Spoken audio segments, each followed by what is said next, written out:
नमस्कार साथियों, आज हम बात करेंगे यूएई में अगर आप जाना चाहते हैं दुबई के लिए, चाहे आप विजिट वीज़ा में जाएं, चाहे वर्क परमिट वीज़ा में जाएं या फिर टूरिस्ट वीज़ा में जाएं।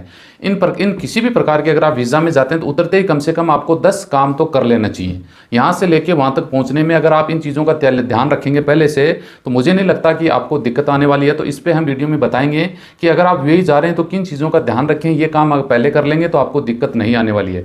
तो चलिए शुरुआत कर लेते हैं। वीडियो अच्छा लगे तो लाइक शेयर करिएगा, चैनल जरूर सब्सक्राइब करके रखिएगा ताकि हर रोज़ आपको नई अपडेट यहाँ पे मिलती रहे। तो चलिए शुरुआत कर लेते हैं। बात कर लेते हैं विजिट वीज़ा। विजिट वीज़ा लेते हैं आप 30 दिन, 1 महीने का, 60 दिन का या 90 दिन का, 120 दिन का, कोई भी वीज़ा आप ले सकते हैं।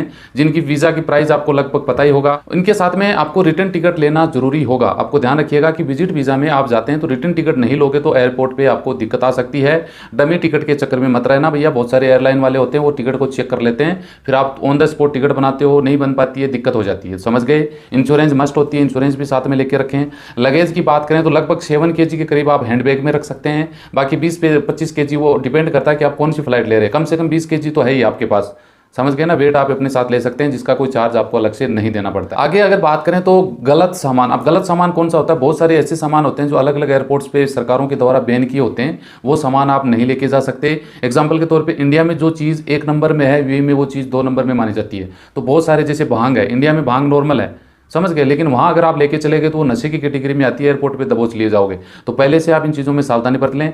करेंसी चेक, जी हाँ, करेंसी चेक भी कर लें और चेक चेंज भी करवा लें। क्योंकि बहुत सारे आप देखा है, कई बार एयरपोर्ट पे देखने को मिलता है कि आप पैसा इंडियन करेंसी ले जाते हैं, पैसा होता है, लेकिन जब आप एयरपोर्ट से इंडियन एयरपोर्ट पे लो या फिर दुबई एयरपोर्ट पे आप चेंज करवाते हैं तो आपको प्राइस उसका हाई वैल्यू में चुकाना पड़ता है। एग्जाम्पल के तौर पर मान लो कि आपको 1000 दराम चाहिए होता है, तो इंडिया में उसको आप 22,000 रुपये दोगे लगभग, तो आपको 1000 दराम मिल जाएगा। वही अगर आप एयरपोर्ट पे दोगे तो भैया आपको पैसा ज़्यादा 23,000 या 23,500 के करीब आपको चुकाना पड़ सकता है। तो पहले से ही आप इनको तैयारी करके चलें ताकि आपको दिक्कत नहीं हो। इमिग्रेशन पे सवाल, हालांकि दुबई जैसे एयरपोर्ट पे नहीं पूछते हैं, फिर भी कुछ क्वेश्चन किए जा सकते हैं। तो जो रियल है वही बताना आपको। विजिट में जा रहे हैं तो भैया घूमने जा रहे हैं, आप अपने दोस्त से मिलने जा रहे हैं। विजिट में ये नहीं बोल सकते कि मैं जॉब के पर्पज से जा रहा हूँ, क्योंकि विजिट का मतलब ही आप घूमना हो गया ना। तो इन चीज़ों का सवाल जवाब तरीके से सीख लें कि आपको क्या सवाल पूछा जा सकता है तो उसका आंसर आपको क्या होना चाहिए, है ना। समझ गए होंगे। कई बार हालांकि ऐसा होता नहीं है, फिर भी हो सकता है। इमिग्रेशन आप क्लियर कर लिया, आप आगे बाहर, एयरपोर्ट के बाहर आ गए। तो सबसे बड़ी प्रॉब्लम होती है कॉन्टैक्ट। अब आप जहाँ पर भी जा रहे हैं कॉन्टैक्ट तो करोगे ना। इंडियन कॉन्टैक्ट नंबर तो एयरपोर्ट इंडियन छोड़ते ही खत्म हो गया।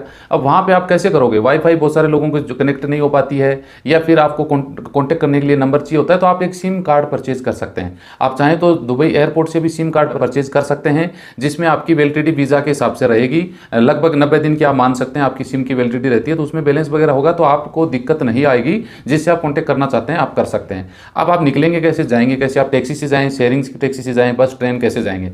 तो देखिए टैक्सी आपको पता है यूएई में सबसे महंगा साधन है भैया टैक्सी का, बहुत महंगा पड़ जाता है। तो इससे तो आपको बचने की जरूरत है। दूसरी बात, आपको लगता है कि नहीं यार टैक्सी में जाएंगे तो आपके साथ में फ्लाइट में बहुत सारे बंदे भी होते हैं, तो आप उनसे कोलैबोरेशन कर सकते हैं कि शेयरिंग में 3-4 बंदे मिलके जिस दिशा में वो जा रहे हैं आपको भी उसी दिशा में जाना है, वहीं पे पहुंचना है, तो शेयरिंग कर लो। ताकि 100 दराम लगते हैं तो 4 हिस्सों में वो डिवाइडेशन उनका हो जाता है। तो ये आपके बेनिफिशियल हो सकता है। या बस के द्वारा जा सकते हैं। बेस्ट ऑप्शन ट्रेन का भी है। अगर आप 1-2 बार नए हो और आपको नॉलेज है तो भैया बेस्ट ट्रेन का है। ट्रेन की एक आपको पता वहाँ पे कार्ड भी बनता है, वो कार्ड बना लोगे तो महंगा नहीं पड़ेगा, वरना दुबई में ट्रांसपोर्टेशन सबसे महंगा है, आप सबको पता होगा।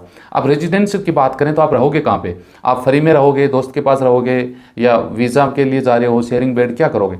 देखिए उसमें 2-3 तरीके हो सकते हैं। आप एग्जांपल के तौर पे मैं जा रहा हूँ, मेरा दोस्त है, तो मुझे कुछ नहीं करना, मैं उनके पास चला जाऊँगा, रह लूँगा, दिक्कत नहीं आएगी, दोस्त है, समझ गए। या फिर आप वर्क परमिट वीज़ा में जा रहे हैं तो आप कंपनी में चले जाओगे, कोई दिक्कत नहीं आएगी।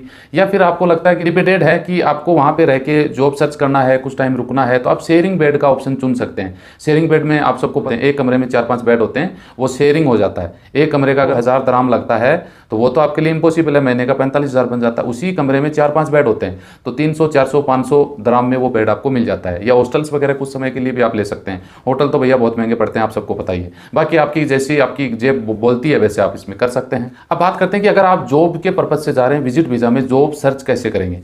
एक तो ये होता है कि भैया मैं वहाँ जा रहा हूँ, मेरा जानकार है, वो मुझे जॉब लगवा देगा, तो ये तो एक इजी सा फंडा हो गया। एक ही है कि भैया यहाँ से कंपनी में जाना है, कंपनी ने बुलाया विजिट में, वो कन्वर्ट करा देगी, तो मैटर खत्म हो गया। तो ये थोड़ा सा गौर करने की बात। एक ये होता है भैया एजेंट के चक्कर में जा रहे हैं, तो एजेंटों से तो बहुत सारी चीज़ें आपको सावधान रखने की जरूरत है। या कंपनी में जाना है तो सीधा चले जाओ, तो कोई दिक्कत दिक्कत नहीं आएगी। एजेंटों से खास तौर से इसमें एजेंटों का ही आपको ध्यान में रखने की जरूरत है। एजेंट एक नंबर के फ्रॉडबाजी हैं, और एजेंट का मतलब होता है दलाल और दल्ला एक ही बात है। अब दलाल बहुत सारी चीज़ों के हो सकते हैं, समझ गए ना, उनका काम ही कमीशन बेस पे काम करना होता है, तो उनसे फ्रॉडबाजी से बचना बहुत ज़्यादा जरूरी है। फर्जी जॉब ऑफर लेटर दे सकते हैं, ऑफर लेटर फेक दे दिया, इंटरव्यू फेक करवा दिया, ऑफिस उनकी फेक होती है, एडवांस दे दो यहाँ पे है ना, इतना पैसा दे दो हम आपको जॉब लगवा देंगे। तो इन सब चीज़ों से आपको सावधानी बरतें।